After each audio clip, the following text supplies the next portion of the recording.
Vamos botar 10h15 como horário de referência, tá?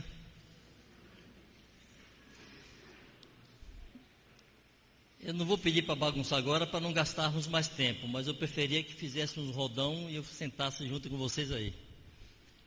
Isso vai nos roubar qualquer 5 ou 10 minutos preciosos, eu prefiro ganhar esse tempo.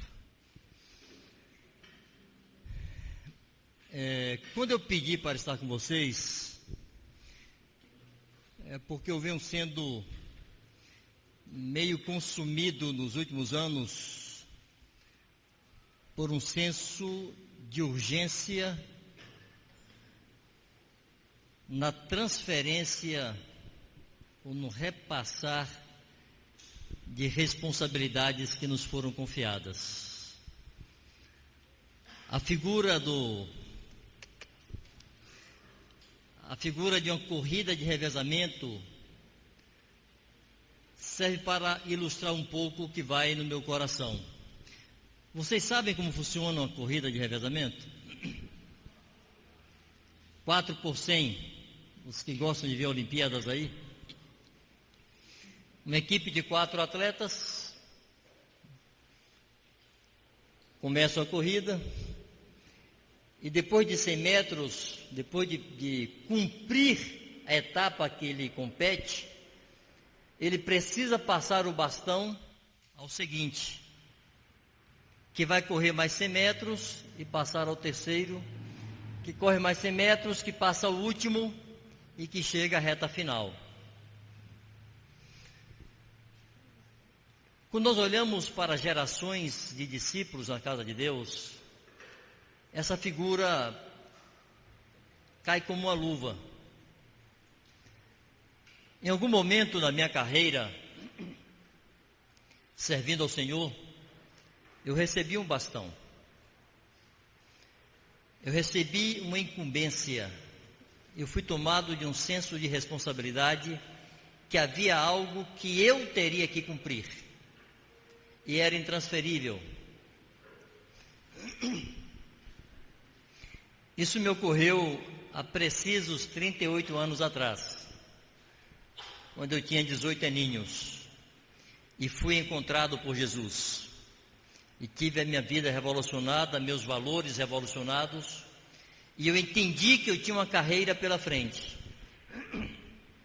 Aquela geração que me passou o bastão, passou. Meus pastores, meus líderes morreram. Eu estou com 56 anos.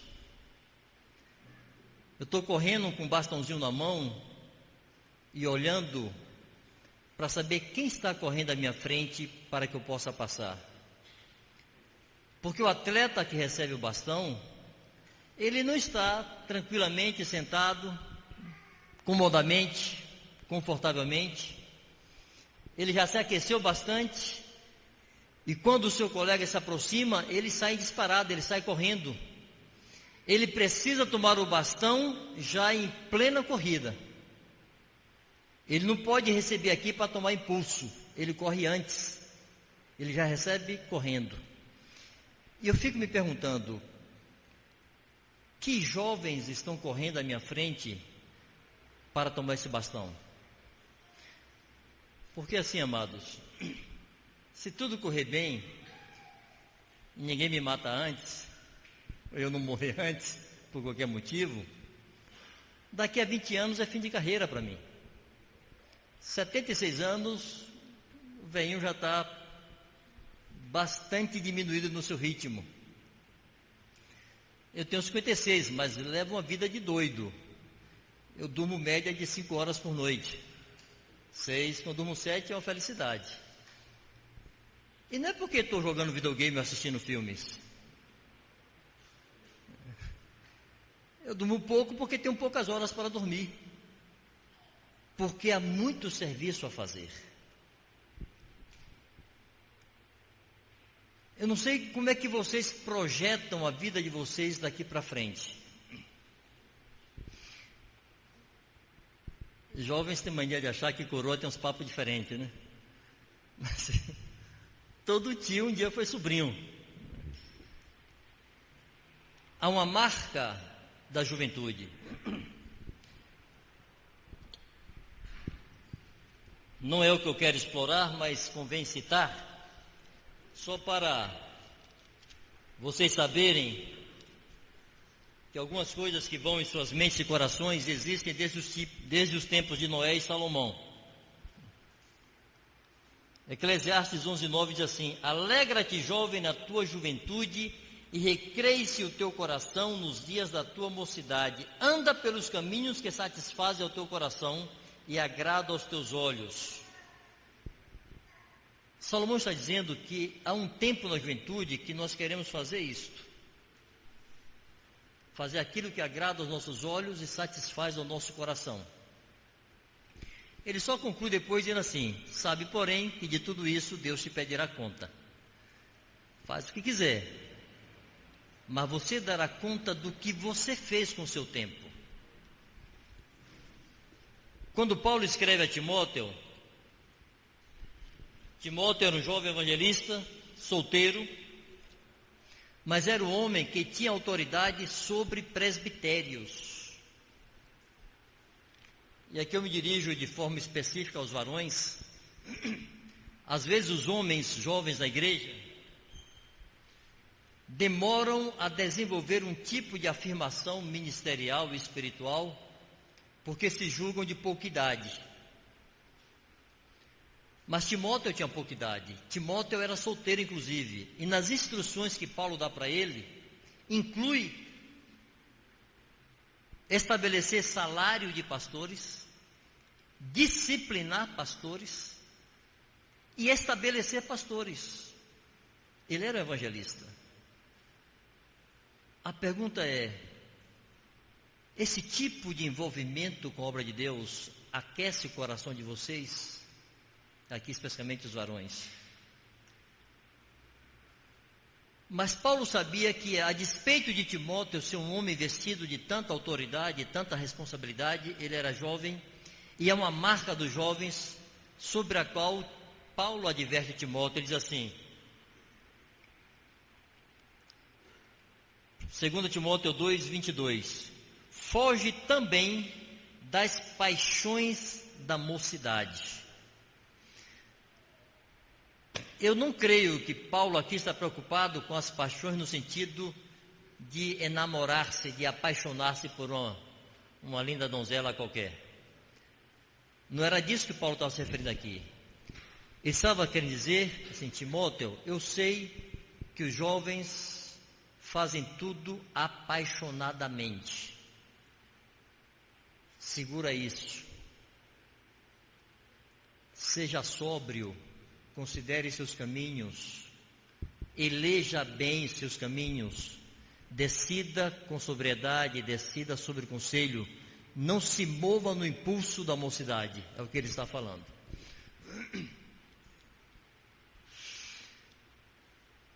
Eu queria fazer uma pergunta para vocês, não precisa responder não, viu? Só para pensarem. Vocês acham que vão perseverar 5 anos na fé, a partir de agora? Vocês acham que vão perseverar 10 anos? Discípulos fiéis? As meninas, princesas tão charmosas aqui. Se vocês não se casarem daqui a 15 anos, vocês permanecerão fiéis? Serão com alegria titias, servindo a Cristo, com toda a definição? Com 40 anos, 50 anos, sem se casarem? Vocês conhecem a meta que querem alcançar?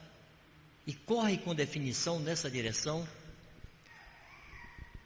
Quais são as coisas que podem ser um tropeço no caminho de vocês?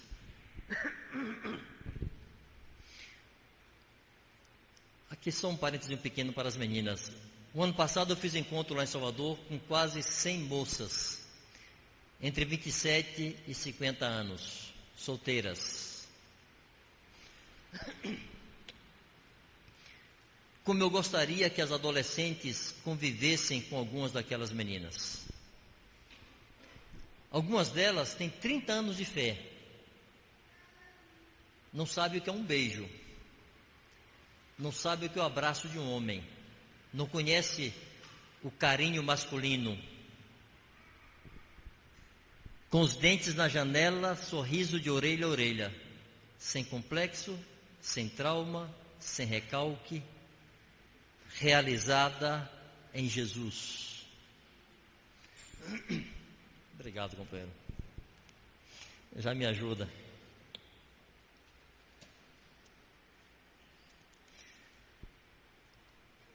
Por que essa conversa é esquisita?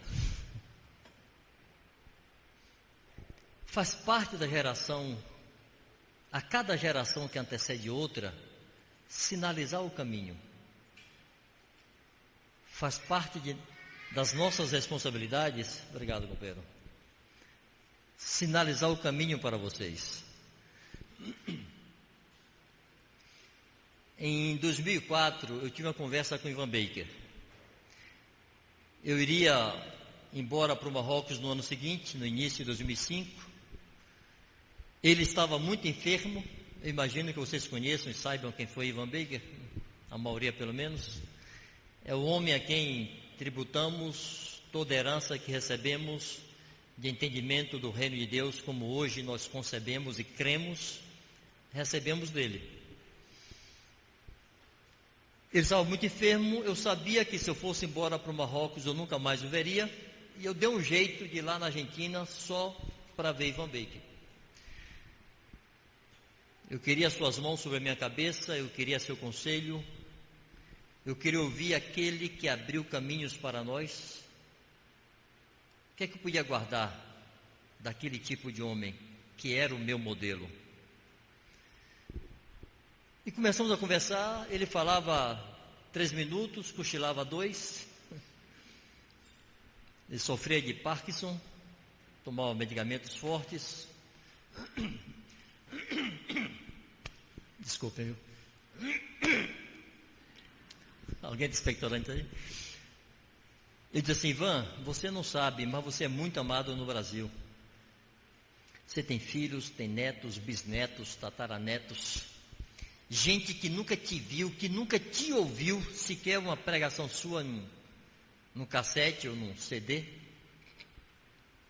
mas te ama, te admira e te respeita. Ele disse: eu só sou um peão. Eu disse: não sei porquê.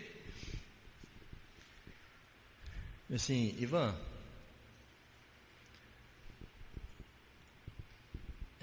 há algo que Deus vai fazer na igreja. Há uma glória que Deus trará para a igreja. Haverá uma manifestação da graça de Deus no meio do seu povo que você não estará aqui para ver.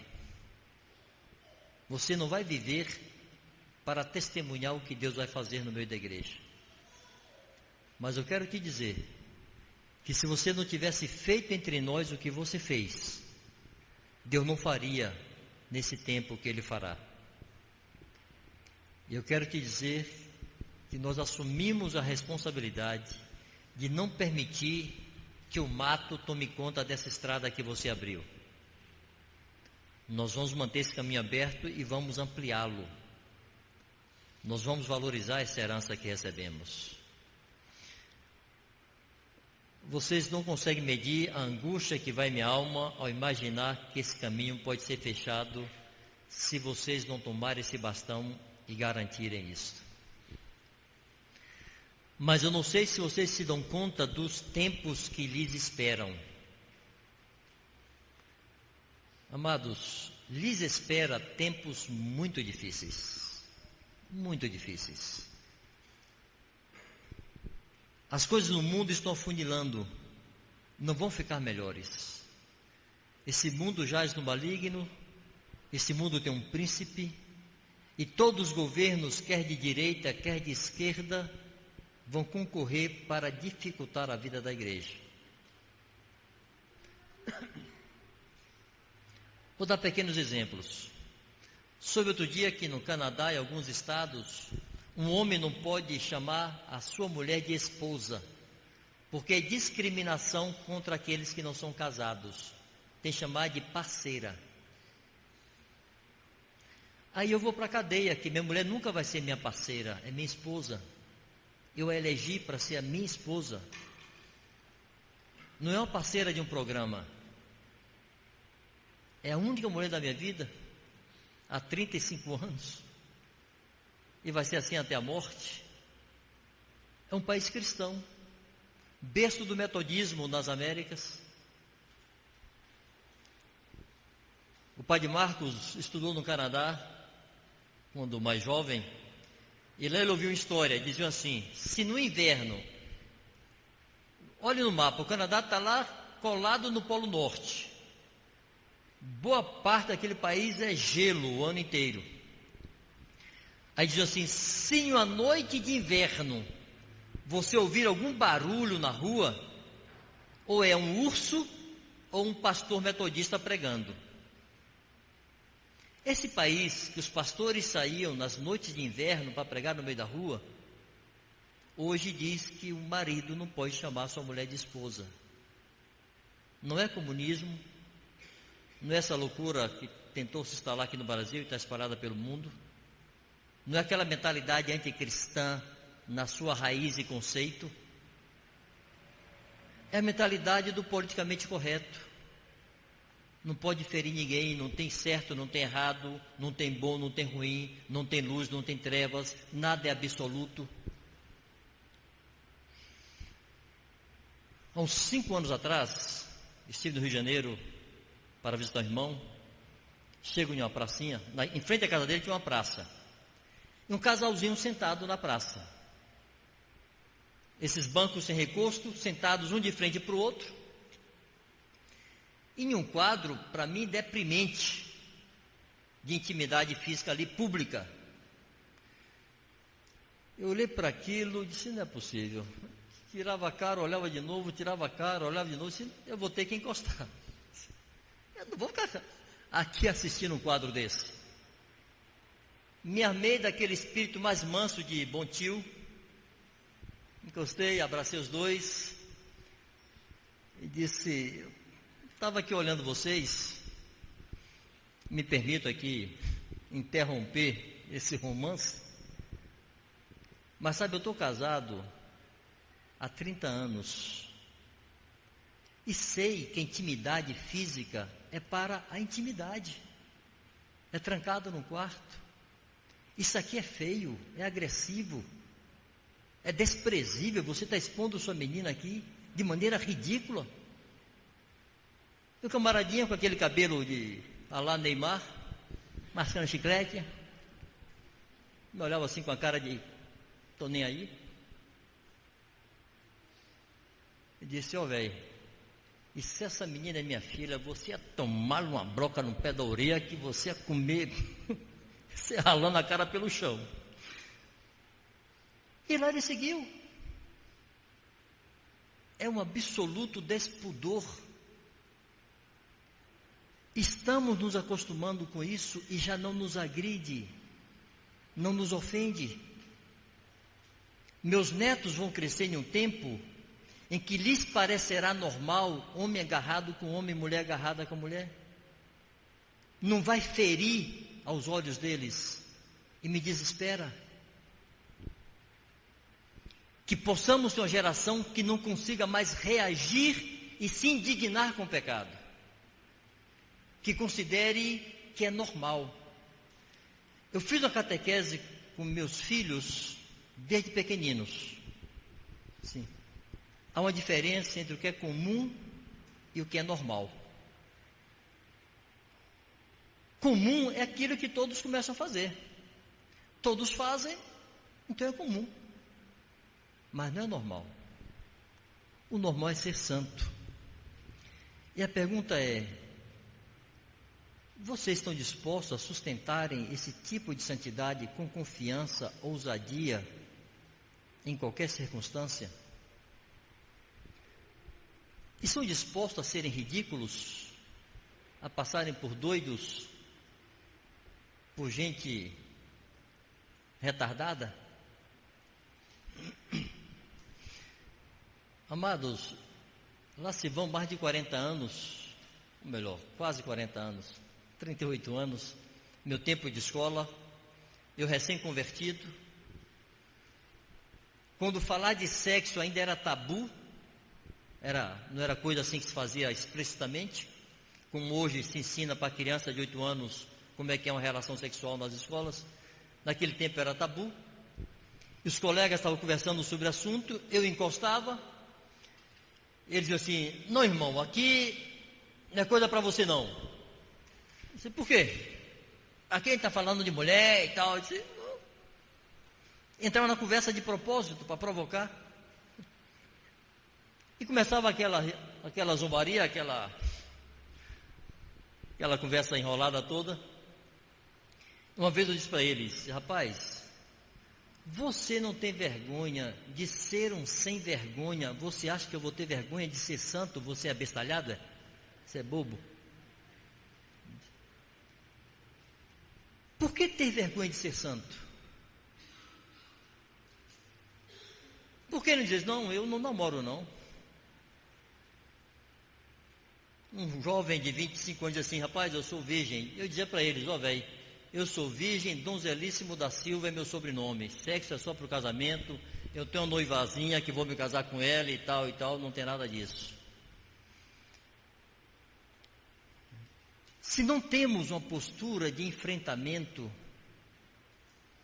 se não nos vemos como um reino alienígena, no meio de um império perverso, o império das trevas, na consciência que nos é dado resgatar o que estão lá, amados, nós levaremos uma vida medíocre, sobrevivendo, escondidos, escondendo a nossa fé, torcendo para ninguém descobrir que a gente é crente, para não passar vexame. E você acha que seremos recebidos nos céus assim? Você acha que se você se envergonha do Evangelho, você vai de fato entrar no céu? Jesus disse assim: se alguém se envergonhar de mim e das minhas palavras, também eu me envergonharei dele diante de meu Pai que está nos céus. Amados, nós não temos mais tempo para o evangelho meia boca. Não há mais espaço para uma vida igrejeira sem verdadeiro compromisso com Jesus. Eu creio em uma geração de santos que vão proclamar o evangelho e serão perseguidos por isto. O Apocalipse foi escrito para nós, não foi escrito para João. João escreveu para nós, para essa geração, principalmente, pelo menos. Serviu para todas as gerações, mas principalmente para nós, de quem os fins dos tempos se aproximam. Está escrito lá em Apocalipse 12: eles, pois, o venceram, falando da vitória da igreja contra Satanás. Eles, pois, o venceram. Por quê? Por causa do sangue do Cordeiro e da palavra do testemunho que deram. Amados, a nossa palavra, o testemunho que sustentamos, garante a nossa vitória contra Satanás. E não amar as suas próprias vidas, mesmo diante da morte. Eu tenho especial preocupação com a igreja ocidental, porque na nossa cultura, por séculos, sofrimento é coisa ruim. Não se pode sofrer. E sofrimento é a marca da igreja de Cristo, em todas as gerações, em todos os lugares. E amados, chegará para nós. E há uma necessidade de encontrarmos um tipo de gozo em Jesus, de realização e de satisfação, que nos sustenta em qualquer circunstância. Quando eu me converti, eu estava tão impactado com a minha própria redenção, eu estava tão cheio de gratidão a Deus pelo perdão que me alcançou, eu tinha tanta consciência de culpa, eu passei um ano inteiro debaixo de profunda condenação, sabendo-me jogado no inferno. Eu chorava todas as noites, dizia: Senhor, eu sei que vou para o inferno, mas tenha misericórdia de mim, eu não sei como fazer para me livrar disso. Eu desceria para o inferno bem consciente da minha culpa e da justiça daquela ação de Deus. Quando Jesus me encontrou e a graça de Deus me alcançou, Eu descobri que o castigo que me traz a paz foi colocado sobre Jesus, e agora eu tinha paz com Deus. Eu tive um único projeto de vida a partir dali. Assim, Senhor, não me deixe morrer de outra coisa que não seja por causa do Evangelho. Me permita morrer por causa do Evangelho. Eu não consigo encontrar outra forma de expressar minha gratidão ao Senhor que não seja isto. Lá em Apocalipse fala das almas daqueles que foram decapitados, que estão sobre o altar, que clamavam e diziam, Senhor, até quando não julgarás o nosso sangue? E lhes era dito, esperem, até que se complete o número daqueles que hão de morrer por causa do Cordeiro. Havia na igreja primitiva o que eles chamavam de a glória do martírio. Era esse desejo, assim, eu preciso morrer por Jesus. Eu preciso morrer pelo Senhor. Isso foi retirado da igreja do Ocidente. Me desculpe, mas algumas músicas aqui estavam me dando agonia, que parece autoajuda. Uma necessidade de dengo, de acalento, de assim. Não confere com o espírito daqueles que amam a Cristo e por eles querem viver e morrer.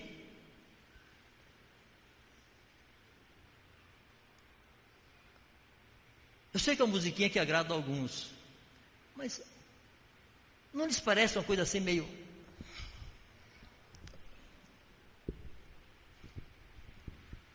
Pega no tombo? Sim, música construída, não expressa o coração daqueles que amam a Cristo e se dão a Ele.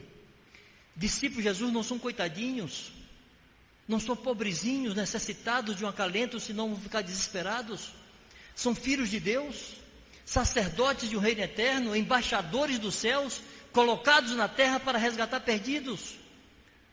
Não pode viver o tempo todo, ai de mim, pobre de mim, ninguém me ama, ninguém me quer, ninguém me chama de meu amor.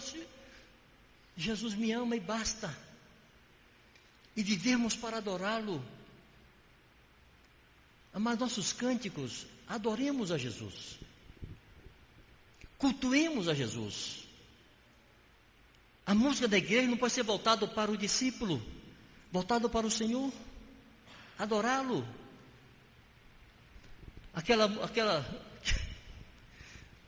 Não quero entrar nisso não, só foi um rompante aqui, viu? Mas, por exemplo, essa das antigas, diz assim, você é alguém, como é que é?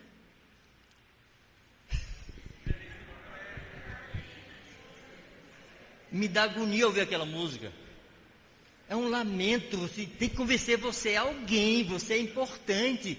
Eu já sei, quando Jesus morreu por mim, não me convençam disso, eu não preciso estar ouvindo esse negócio. Agora eu tenho que ir ao mundo resgatar quem não sabe que é importante para Deus.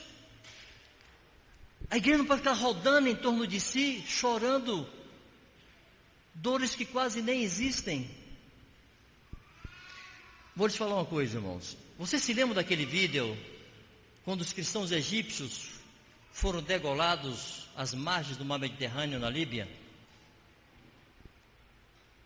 Eu vi aquele vídeo, eu me lembro da minha reação. Eu fiquei com raiva. Era de noite, eu fui para o chuveiro e eu disse, Deus, mata essa gente, tira esses caras da terra, elimina essa raça ruim. Olha, eu demorei de passar essa raiva. Porque eu conheço algo daquela igreja. Conheço como difícil é edificar uma igreja ali. Como faltam recursos, falta Bíblia, falta obreiros, falta ambiente para reunir. Não se tem essa liberdade que está aqui. Dias depois eu vi outro vídeo. Era uma das viúvas. Uma jovem viúva de 24 anos de idade. Ela dizia assim, eu tomei conhecimento que meu marido estava morto vendo aquele vídeo. Ele foi para a Líbia trabalhar, não deu mais notícias, e vendo aquele vídeo, eu soube, ali, naquela hora, meu marido sendo degolado. O que é que ela disse para minha vergonha e desespero? Sim, mas eu estou feliz, porque meu marido não negou a Jesus. No seu rosto não tinha pavor, não tinha angústia, não tinha raiva, ele estava sorrindo, estava em paz. Meu marido não negou a Jesus. Aí completou para aumentar minha vergonha. E nós não temos raiva daqueles homens. E a nossa oração é que Deus alcance aqueles homens. Nosso sofrimento se aproxima em alguma medida disso?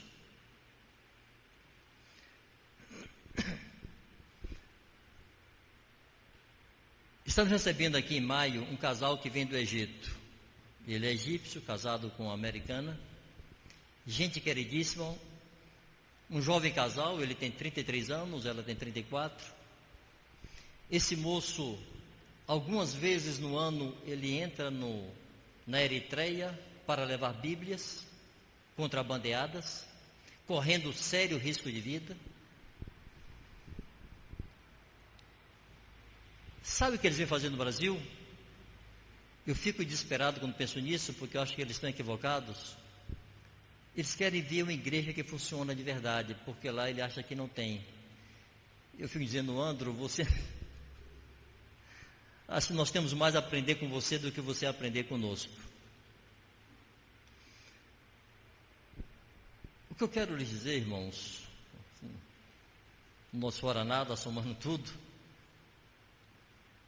há algo que Deus tem reservado para vocês, para essa geração. Há algo que Deus reservou à minha geração, nós recebemos e tentamos passar, mas agora há algo que Deus tem para essa geração. É necessário que haja uma revolução na mente de vocês para entender e receberem isto. O mundo se comporta de tal maneira que as pessoas percam a capacidade de pensar e decidir de acordo com Deus. Eu temo que uma massa de jovens da igreja vá pensando coletivamente, não segundo a igreja, mas segundo o mundo. Vou dar um exemplo. Anos atrás, um rapaz me procurou e disse assim, na igreja, disse, tio, é pecado botar brinco? Me dá um desânimo. Tanta coisa para ocupar a cabeça de um jovem varão. Ele quer saber se é pecado botar brinco. Eu disse, meu irmão, pecado não é não. Não tem nada na Bíblia que proíba um macho de usar brinco. Agora, em algumas culturas, usar brinco é sinônimo de guerra. O cara que é guerreiro, que é aguerrido, ele usa brinco. Lá no tempo dos piratas. Mas aqui no Brasil, velho, quem começou a usar brinco foi Ney Matogrosso, Caetano Veloso, Gilberto Gil, penca de fresco. São seus modelos esses caras? São seus modelos? Você quer imitar estes? A quem você quer imitar? Porque você não inventou isso. Você não criou esse negócio de usar brinco. Você viu alguém usar. Irmão, não foram seus guias? E a Bíblia diz, imitai os vossos guias. Rapaz, procura um homem de verdade para imitar. Imita um homem. Não imita essa raça ruim, não. Quem são nossos modelos? Quais são os modelos que desafiam os jovens homens? Com quem vocês querem ser parecidos? Quem são os modelos das meninas? Quem lhes desafia? Se não olharmos pela ótica correta, amados, nós seremos levados de roldão a um fluxo, a uma corrente no mundo que nos arrasta impiedosamente. E se não nos posicionarmos e dissermos não, nós nos dobramos. Vocês conhecem a história de Daniel e seus amigos? A palavra usada lá no hebraico para falar rapazes ou moços, era rapazes jovens. Ficava aí na faixa etária entre 13 e 15 anos. Esses 4 rapazes foram levados escravos para a Babilônia. como tinham boa formação intelectual e eram fortes fisicamente, foram colocados entre os especiais para serem capacitados, para terem alguma função melhor no reino. E aquela turma estava no internato, tinha aula intensa e tinha um regime, tinha uma dieta que o rei lhes dava para ficarem fortes. Mas aquelas comidas eram consagradas aos ídolos, eram coisas de idolatria, havia sangue pelo meio, o judeu não podia comer sangue. E eles disseram assim: nós não vamos comer disso. E o cruzeiro disse: mas vocês vão ficar fracos, e se o rei souber, ele me mata, você tem que comer. Faz o seguinte, nos dê aí alguns dias, que eu não me lembro quantos foram. Se estivermos fracos, então faça isso, mas se estivermos fortes, então podemos seguir com a nossa própria dieta. Mas tem lá uma frasezinha que eles disseram: eles assentaram firmemente no coração não se contaminarem com as iguarias de Babilônia. E a nossa mocidade tem que pensar: quais são as iguarias do mundo com as quais não posso me contaminar? Não havia nada moral, era comida, mas era contaminada pelos maus costumes de Babilônia.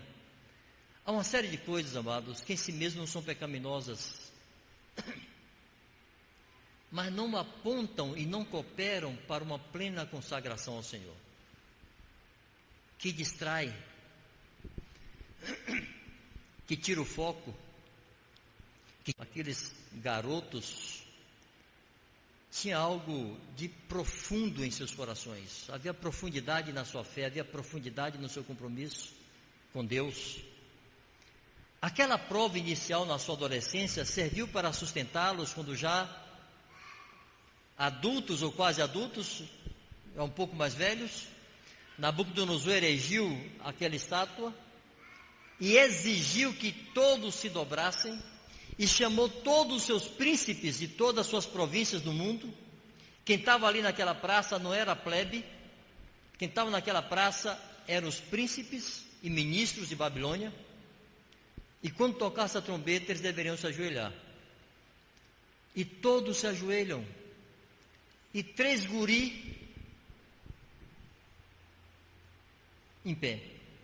Um monte de príncipe, ministro, gente velha, barbuda lá, de joelho, e 3 jovenzinhos em pé. E eles ameaçaram e disseram: se vocês não se dobrarem, vocês serão lançados na fornalha de fogo. Aqueles 3 rapazes, não deu tremedeira neles, não. Disseram: fica sabendo tu, ó rei Nabucodonosor, que se nosso Deus quiser, Ele nos livra das suas mãos da fornalha de fogo. Se Ele não quiser, perecemos. Ou seja, a gente vira torresmo, vira churrasco. Mas nós não nos dobraremos.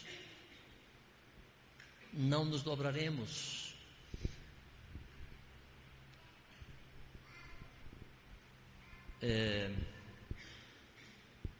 A aceitação desses valores no meio da igreja, amados. E nós nunca vamos botar aqui uma lista de pode, não pode, pode, não pode, pode, não pode, de proibições. Não é assim que se conquista santificação e compromisso e serviço a Cristo. Mas nós sabemos que essa meia embreagem que às vezes alguns ficam, lhes impede de provar de tudo aquilo que Deus tem para vocês. Eu queria usar algumas ilustrações bíblicas para tentar aplicar melhor isso que eu estou falando. Uma das coisas que vai definir muito o que vocês vão fazer são as companhias que vocês elegem. Com quem vocês querem andar? Alguns dizem assim: Jesus andou com prostitutas e ladrões, certo, para pregar o evangelho para eles, não porque gostasse daquela companhia e fosse curtir com eles. Jesus não saiu com eles para curtir as festas. Ele diz assim: os sãos não precisam de médico, mas os doentes. Não vim buscar justos, mas pecadores do arrependimento. Então ele andava com pecadores para pregar o evangelho. Se vocês saem nessa disposição, pode andar com qualquer pecador, se é para pregar o evangelho. Mas Jesus não saía para curtir. Então, antes de entrar na questão das companhias, um pequeno parênteses aqui, que é outra coisa que às vezes me dá comichão. Há uma necessidade exacerbada de diversão, entretenimento. Assim, Evandro, agora vai implicar com isso também? Não pode não? Claro que pode, não há problema com isso não. Mas o que digo é que isso rouba alguns valores que precisam povoar a mente dos jovens. Você quer ver uma coisa? Aqui de novo eu falo aos varões. Eu vou olhar para cá que está quase tudo aqui, viu? Alguns ingredientes, jovens rapazes, que são parte inerente da natureza masculina, da índole varonil. Por exemplo, ser protetor.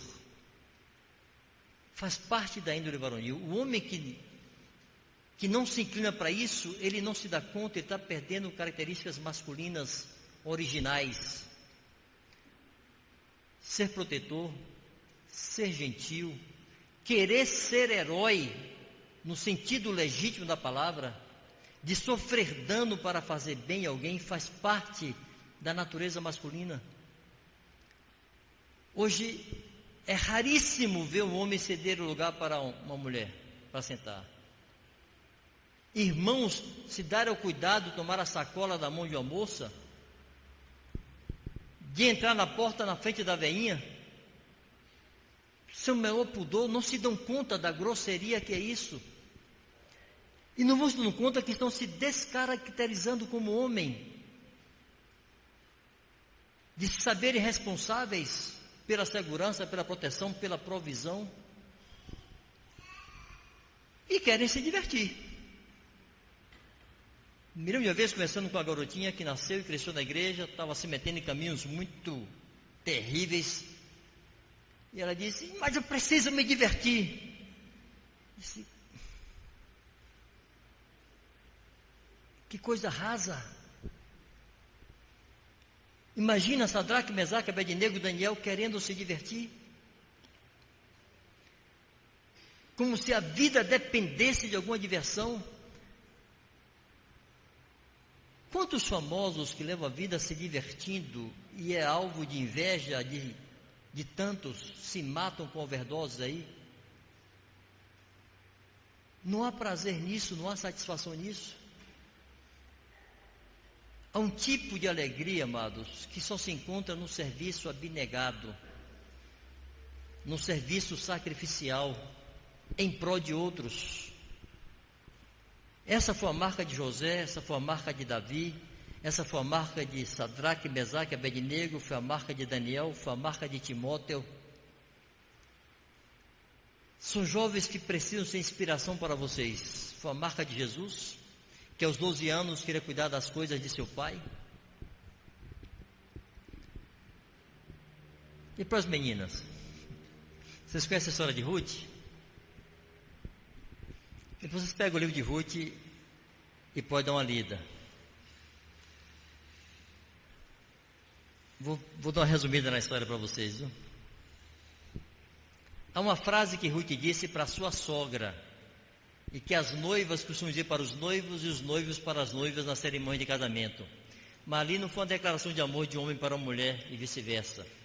Foi uma declaração de compromisso e amor de uma nora para com sua sogra. Noemi era uma mulher israelita que no tempo da fome foi embora para uma terra vizinha. E lá seu marido morreu, ela teve 2 filhos, seus filhos se casaram com moças moabitas, ele tinha ido para a terra de Moabe, mas seus filhos também morreram. E ela queria voltar para Israel e disse para suas noras, minhas filhas, fiquem aqui, eu já estou velha, eu tenho que ir embora, voltar para minha terra, vocês não têm nenhuma obrigação de me sustentar, vocês devem ficar por aqui e casarem-se de novo, são muito jovens ainda. Elas duas quiseram acompanhá-la, e ela insistiu, uma delas voltou e Ruth seguiu. E Ruth disse assim: não me instes para que te deixe. Teu Deus será meu Deus, teu povo será meu povo. Onde tu morreres, morrerei eu. Aquela moça não sabia nem de longe que por causa daquela decisão ela seria uma ancestral de Jesus. Jesus descende de Ruth. Deus contemplou naquela moça um tipo de nobreza tão raro. Ela estava pondo a sua vida em função de uma velha, que era a sua sogra. Seu marido estava morto, ela podia deixar aquela velha embora, mas aquela moça não tinha consciência para deixar aquela velha senhora voltar para sua terra sozinha, à míngua. Ela depositou e ofereceu sua vida para proteger uma ex-sogra, e foi embora para Israel. Eu quero dizer para vocês que Deus contempla a nobreza de nosso coração. Deus contempla os desejos celestiais que vão no nosso coração. Aquelas coisas para as quais nos inclinamos e que se identificam com o coração de Deus. A glória desse mundo é passageira demais. Ruth decidiu daquela forma, foi para Israel, e como eu disse, veio a ser a bisavó de Davi, e Jesus é a raiz de Davi.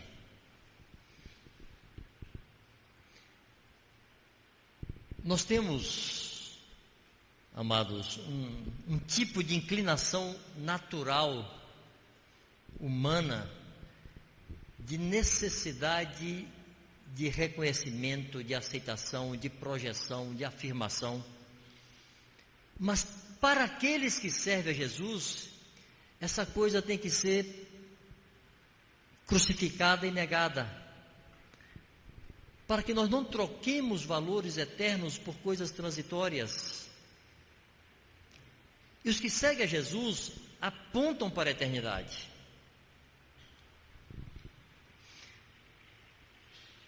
Vocês conhecem a história de João Batista? João Batista se invocou com o rei, que era um adúltero, e disse para ele assim: não te é lícito possuir a mulher do teu irmão, você é um adúltero. E João Batista foi preso. E depois ele foi degolado. Eu gosto às vezes de viajar em algumas situações bíblicas, dou uma navegada ali. Eu fico imaginando o burburinho que se criou naquele salão de Herodes, quando a cabeça de João Batista passou de cima daquela bandeja por todo aquele salão, até chegar na mão de Herodes e ele entregar para a filha de Herodias. Imagina a turma dizendo coisa do tipo assim: viu? Quem mandou se meter com o rei? Aí, ó, se fritou. Era até gente boa, mas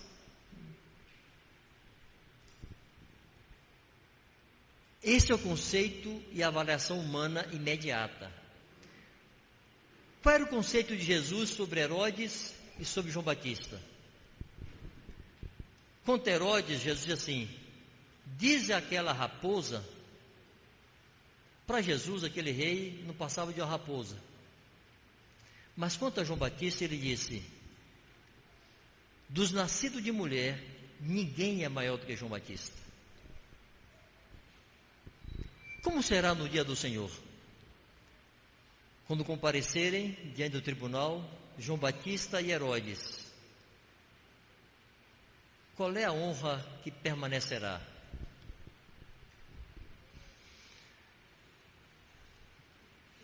Eu acho que às vezes eu beiro a inconveniência com o tipo de pressão que eu faço, mas lhes digo que há um peso muito grande em minha alma ao pensar que podemos ter uma geração que não contemple aquilo que é eterno e tem um olhar muito terreno. Irmãos, buscar a glória terrena é fácil, e todos nós somos sujeitos a isso, e podemos ser levados por isso, com a capa de coisa lícita e boa, inclusive. E eu vou encerrar por aqui, repetindo a história de Jesus e a sua tentação no deserto. O diabo tentou Jesus explorando 3 aspectos da natureza humana. E ele faz o mesmo conosco. E se ele achou que Jesus poderia tropeçar naquelas coisas, é porque ele sabe que isso é uma coisa muito latente na natureza humana. Senão não seria bobo de tentar Jesus naquelas áreas. Primeiro ele tentou em cima de uma necessidade. Jesus estava com fome. E ele disse: se és filho de Deus, manda que essas pedras se transformem em pão. Uma necessidade. Não é pecado transformar pedra em pão. Jesus transformou água em vinho, por que não pode transformar pedra em pão? Multiplicou pão, multiplicou peixe. Mas naquele contexto era atender a uma sugestão satânica e desobedecer ao Pai. E aí seria pecado.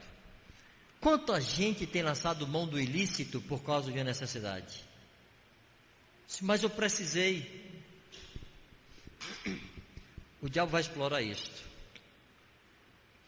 Segundo aspecto da natureza humana que ele explorou em Jesus é a necessidade de afirmação. Eu posso. São caprichos, mas nós temos uma necessidade enorme de provar que somos capazes e que nós podemos fazer. Ele disse: se és filho de Deus, lança-te daqui abaixo. Era só para se aparecer, não tinha motivo nenhum, mas o diabo acreditou que Jesus seria capaz de querer aparecer. O diabo apostou que a sua natureza humana poderia sim querer se afirmar e mostrar e provar que era o cara. E Jesus resistiu. Se vocês pararem para pensar assim, 5 minutos, vocês vão relembrar nessa semana algumas situações que vocês se afirmaram ou se ofenderam porque não foram recebidos adequadamente ou não foram respeitados da forma que queriam, enfim. Nós temos necessidade de querer nos afirmar e o diabo explora isto. É um tipo de vaidade humana presente. Por último, ele explorou o que eu chamo de soberba da vida. Mostrou as glórias dos reinos do mundo e disse a Jesus: tudo isso te darei, se prostrado me adorares. Irmãos, se Satanás cogitou de que Jesus seria capaz de submeter-se a ele só para ter as glórias dos reinos deste mundo, Satanás não é burro, não ia dar bola fora por nada.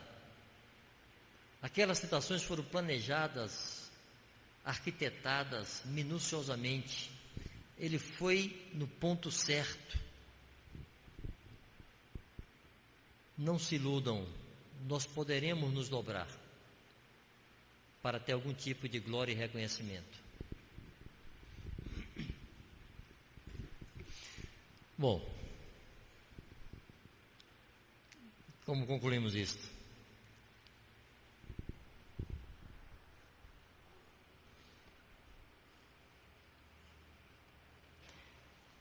Eu peço que vocês em casa leiam, releiam o que eu vou simplesmente ler aqui. 1 Pedro 5, de 5 em diante. Rogo igualmente aos jovens. Aqui é Pedro, velho apóstolo, perto de morrer já, pensando nos jovens que havia na igreja no seu tempo, e dando últimos conselhos, e diz: rogo igualmente aos jovens, sede submissos aos que são mais velhos. Uma das marcas dessa geração, amados, é a irreverência e insubmissão ou rebelião, desrespeito com os mais velhos. E aqui não estou buscando meu bem não, viu? Estou buscando de vocês. É conselho de Deus. Sejam submissos aos que são mais velhos. Do mesmo modo, no trato uns com os outros, se vistam todos de humildade. Porque Deus resiste aos soberbos, contudo aos humildes concede a sua graça.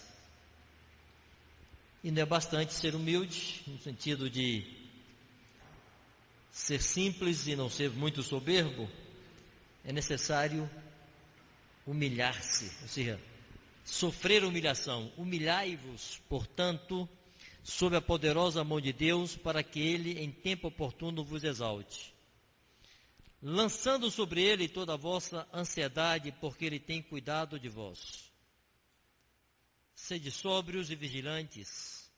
O diabo, vosso adversário, anda em derredor como leão que ruge, procurando alguém para devorar. Resisti-lhe firmes na fé, certos de que sofrimentos iguais aos vossos estão se cumprindo na vossa irmandade espalhada pelo mundo. Ora, o Deus de toda graça, que em Cristo vos chamou à sua eterna glória, depois de terdes sofrido por um pouco, Ele mesmo vos há de aperfeiçoar, firmar, fortificar e fundamentar.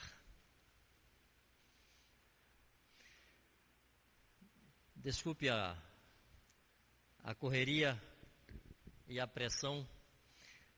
Na verdade, eu gostaria de ter um tempo muito mais largo e dividir em várias sessões e explorar vagarosamente alguns desses aspectos que sinalizamos aqui.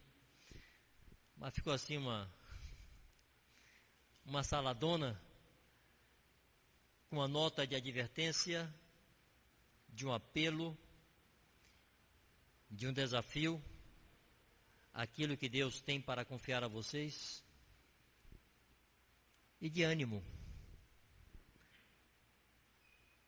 porque a igreja gloriosa dos últimos tempos estará confiada a vocês. Os pastores de meus netos fazem parte dessa geração. Então, algo de glorioso e gracioso que Deus tem reservado para vocês. A nossa oração, expectativa e esforço é que Ele encontre um coração receptivo para a glória dEle e para o bem de vocês. No nome de Jesus.